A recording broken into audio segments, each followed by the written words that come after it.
semester, I did my 30-hour observation with Miss Vance's first grade class at the Beebe Early Childhood Education School in Beebe, Arkansas. Now, this school is relatively new. It was constructed only a few years ago. It's very neat, very clean, and it's very easy to find your way around the building.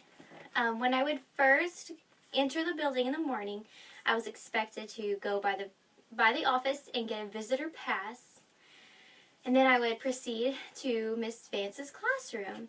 And the hallways are very large and spacious, and they actually had a very smart idea, and that is they put a line of gray tiles along each wall in the hallway.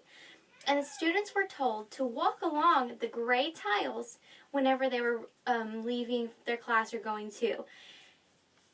This made it to where the classroom had no chaos. The traffic was very easygoing, and everybody was in a single file line, and they knew to stay on that gray tile. Now, Miss Vance's classroom was very spacious, and she had set her desks up in groups. They were either groups of 4 or 5, and she had placed them in the middle of the classroom, and on the outside of the room were different activities the children did, such as their station time or bookcases and storage. And also there was a rug on the floor with a chair that Miss Vance would sit in, while the children would sit on that rug for different activities that they did throughout the day. There was also a smart board on the wall in front of that rug that Miss Vance used quite often.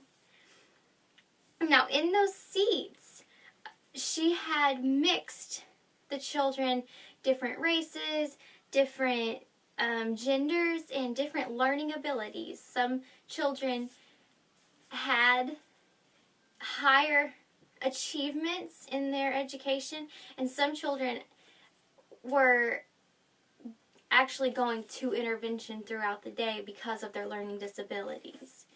And there was one desk to the very front of the class, nearest to the teacher, that had 4 students who really needed extra attention and extra work.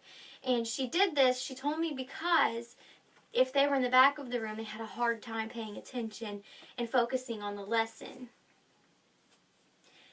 Miss Vance set up a reward system in the classroom in order to get children to behave.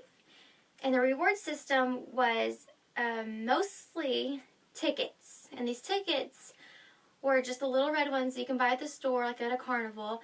And whenever a child listened well or did something responsible, they were recognized by getting a ticket.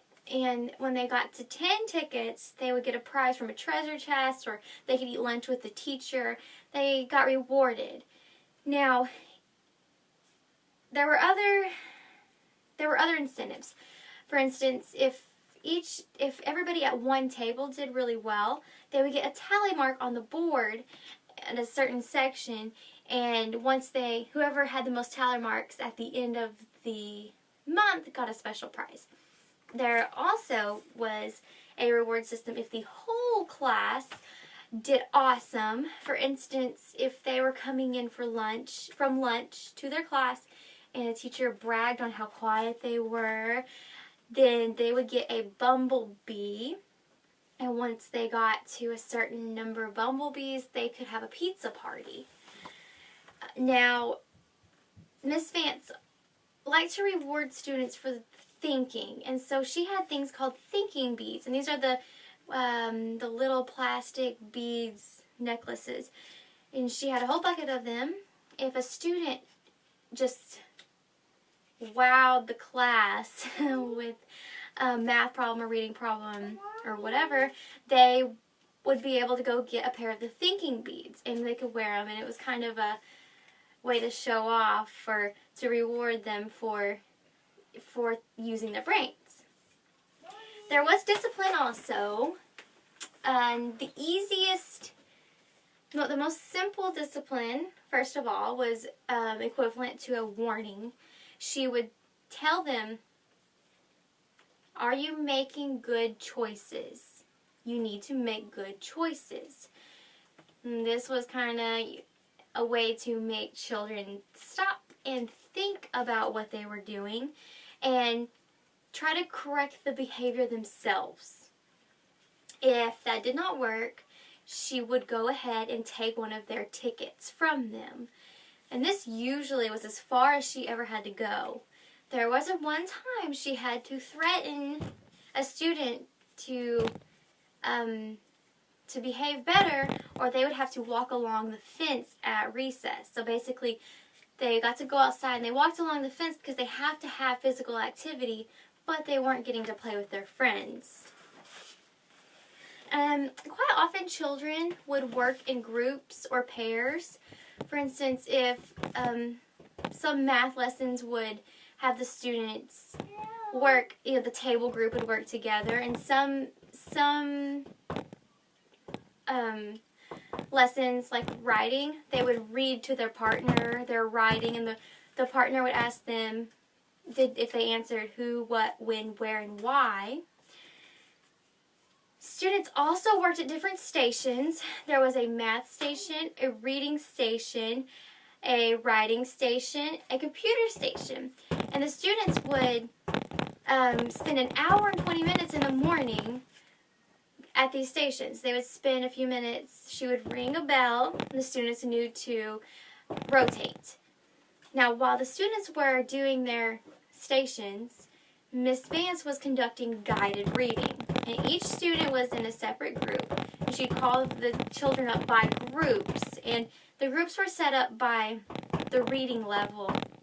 They ranged from children who were just so far behind to children who were grades ahead and able to read very advanced. And while working at the stations, just to make sure that the kids weren't just playing around, they had to use inside voices, and they had to fill out papers talking about what they did that day and turn it into the teacher. Sometimes the students would gather on the rug. Like in the morning, they would go over important things for the day. They'd meet later on. Miss Vance maybe would read them a book, and she would go over phonics. They also might talk about what they needed to write for that day. Now during math, the students would begin doing a math drill. Each week they would do this. They would have the same sheet of paper and see how far they could get in the allotted amount of time. And after that, they would work in their CGI notebooks. Miss Vance would read from a textbook different examples, or she would make up her own examples, and the students were to write them in their CGI notebook. And then she would select a few students to come up on to the smart board and show the class how they worked their problem. The final thing that the students would do would be writing, and she would explain to them what they needed to write for that day, and they would go sit down and they had to write on that topic. Now, Miss Vance was an excellent teacher to observe. She loves her job, loves her student. She's very passionate about her job. I honestly could not have chosen a better person to observe. Just the way that she cared about the students and the way that she really went out of her way to ensure that they were learning what they needed to learn, to ensure that they, if they needed testing, they got the proper testing. And there were some students who had issues in the class with learning disabilities, and there were students that had resistance to learning.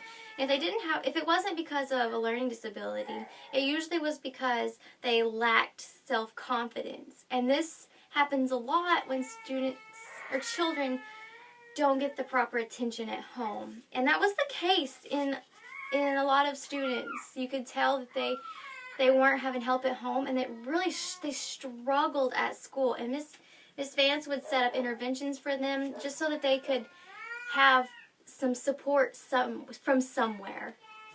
And she had a constructivist approach. She was very hands-on, and she really encouraged the children to think.